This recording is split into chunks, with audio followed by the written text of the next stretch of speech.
right, guys, we back with another one.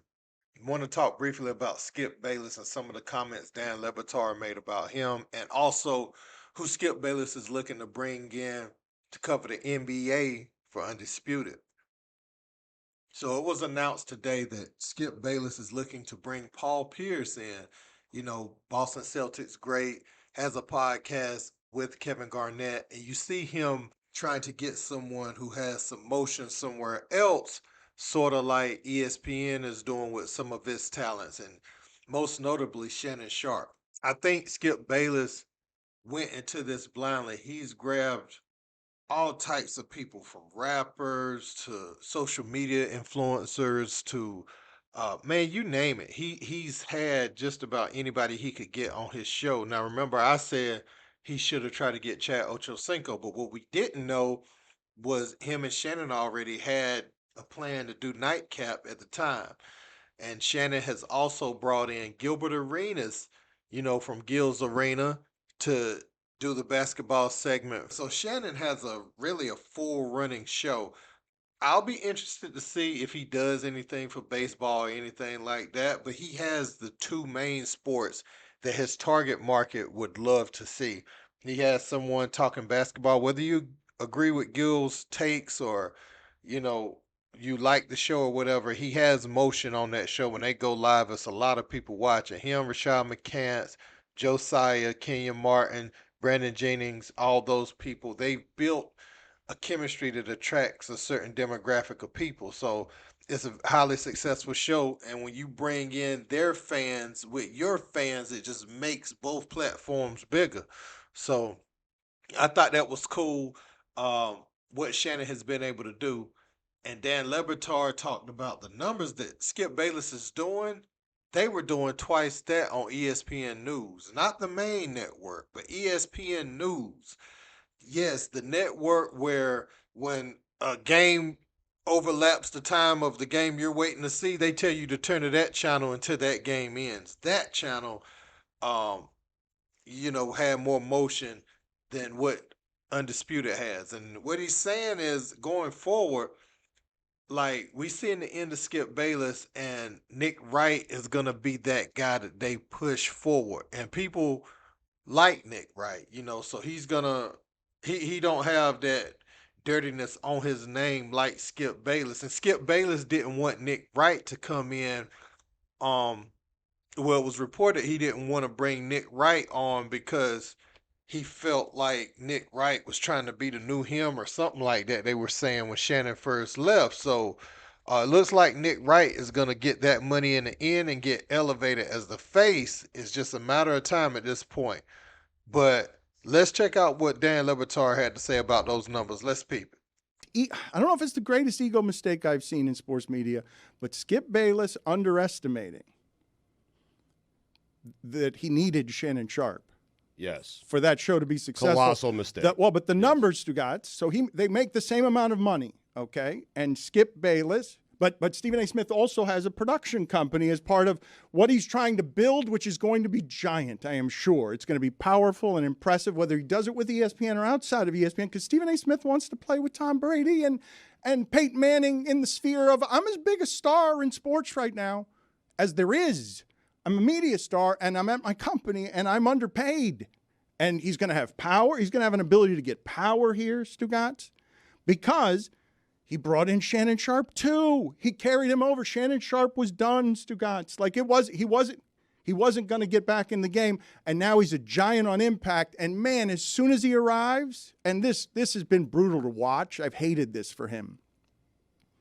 The piranhas arrive and devour him and mock him and try to eat him up. And this man is so strong. Like, his story is so strong to come from the poverty he came from, a problem with a lisp, to being like a Hall of Fame loudmouth who now, has two artificial hips, but still wants to compete with everybody.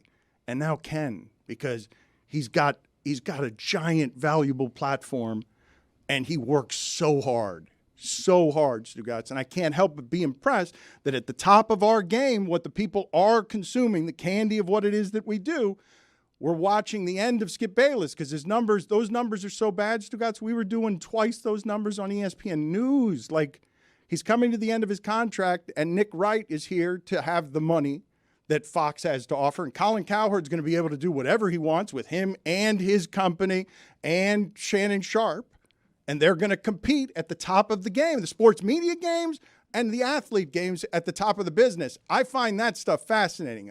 So when Marcellus Wiley came out and said it was a power struggle on the show back when they were still together, he was absolutely right, man. And Shannon Sharpe has spawned so many things. I mean, Club Shay Shay had already started and was already successful, and Skip Bayless was doing his own podcast, and it wasn't. Um, him just sitting there talking. Nobody's really checking for Skip Bayless' opinions by himself. He always has to attach himself to, someone of color to kind of, get the debate going. And I think debate television is about all he can offer. As far as a podcast, he can't do it because you're only going to hear him talk, and he's ostracized himself with so many people. Like, you think about what he wrote about Troy Aikman in his book. You can go back that far, and what he's done over the course of years. You ain't gonna have no players wanting to come talk to him. You ain't gonna have many people in the industry coming to talk to him.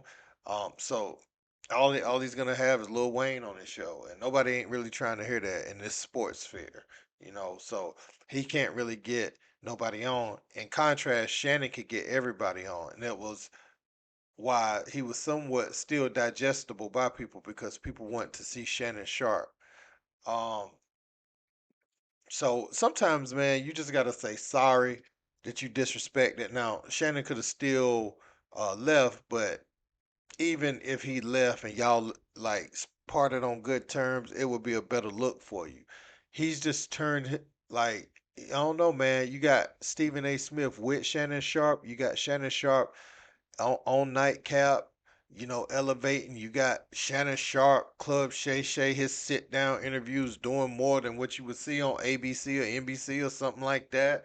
Uh, Man, you lost the guy, and he's become the irreplaceable guy. That's a risk you always run when you have a personality like Shannon Sharpe. His void is so big that it's even unfair to try to put it on somebody. And it's almost looking like no matter who Skip could bring on, a formula with Skip Bayless ain't gonna work anymore.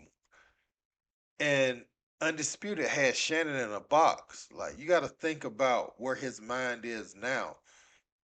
That Undisputed, it was so small compared to who he really was in this media space. And with that being evident now, I think it highlights uh, the lack of need for Skip Bayless even more, if that makes sense. Seeing what Shannon has blown up to become shows what Skip is not really at this point. Not saying he didn't pioneer some things and that he didn't start this debate television thing, but you see Shannon Sharpe having Nightcap, you see him having Club Shay Shay, and so you got to diversify, especially with everyone being able to have a podcast on these social media platforms in different places, and good podcasts too. Like, a lot of great independent podcasts. And so it's not the same as where you're just on a TV network and they're the only person that can put it out. No, you're competing with a lot of different creatives who have amassed a following that many people are checking out, and these networks kind of want to acquire it. And one thing that I always think about is him having to see Colin Cowherd, uh, in them halls when he's at Fox Sports, knowing that, Shannon Sharpe has partnered with him, and he's been a part of Shannon Sharpe's ascension, or as the platform that carries it. You know what I'm saying? So, uh, I always thought about that, man. But let me know what you guys think about this in the comment section. Don't forget to like, share, and subscribe. Till next time. Peace.